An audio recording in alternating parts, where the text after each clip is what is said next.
545 জন data entry operator নিয়োগ, 16তম গ্রেডে। এই ডাটা এন্ট্রি অপারেটর সারা বাংলাদেশে এদের কাজ করার জন্য 545টা ল্যাপটপ, একটা ল্যাপটপের মূল্য দেখাইছে 4,89,100 টাকা।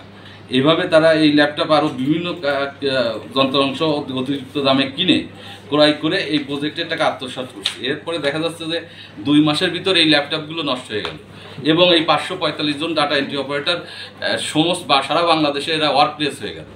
এদের নিয়োগ ছিল 2022 সাল পর্যন্ত। তারপরে এরপরে কী হলো, যেহেতু এইগুলো অনেক পত্রিকায় আসার পরে এরা ইন্ডিয়ান ডাটা জেরক্স কোম্পানি লিমিটেডের সাথে একটা চুক্তি করলো। চুক্তি করার পরে 23 দিনের মাথায় এই জেরক্স কোম্পানি এই টাকা, এই data entry operator data complete না করে, 14টা জেলার ডাটা কমপ্লিট করে বাদ বাকি 50টা জেলার ডাটা কমপ্লিট না করে এই টাকা তুলে নিয়ে গেল। 14 দিনের মাথায় এই বিবাদীরা তাদের বিল দিয়ে দিল। এই বিষয়ে আমরা দুদকে একটা দরখাস্ত দিই এবং মন্ত্রী পরিষদ সচিবের একটা দরখাস্ত দিই। দরখাস্ত দিলে দরখাস্ত রিপ্লাই না আসার কারণে আমরা মহামান্য হাইকোর্টে রিট পিটিশন নং 54/22/2024 দায়ের করি। দায়ের করার পরে আজকে এটা শুনানি হয়।